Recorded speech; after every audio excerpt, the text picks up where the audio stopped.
मित्रांनो, ज्यावेळी आपली केस मेहरबान कोर्टामध्ये चालू असते आणि त्यावेळी आपण काय करतो, सरतपासाचा अफिडेव्हिट पुरावा म्हणून देत असतो.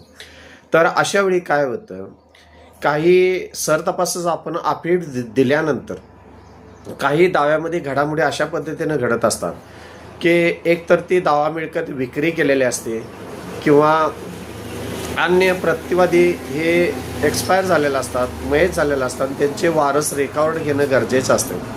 अशा वेळी आपण जो सरतपासाचा अफिडेव्हिट दिलेला असतं त्यामध्ये काही चेंजेस किंवा त्यामध्ये बदल करावा लागत असतो आणि जादा आपल्याला त्यामध्ये पुरावा ॲड करावा लागतो किंवा जादा पुरावा द्यावा लागत असतो.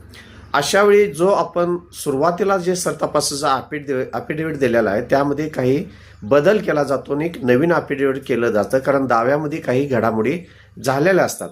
तर अशा वेळी जे आपण जादाचा अफिडेव्हिट देतोय किंवा जादा समजा ते प्रॉपर्टी विकलेलं असेल, वारस रेकॉर्डवर आलेला असेल किंवा अन्य घडामोडी दाव्यात झालेल्या असतील, तर असे हे जादा तुम्ही जे पुरावा देणार असता किंवा तुमचं जे म्हणणं लेखी देणार असता त्यालाच जादा सरतपासाचं अफिडेव्हिट असं म्हटलं जातं कायद्याच्या दृष्टिकोनातून. धन्यवाद मित्रांनो.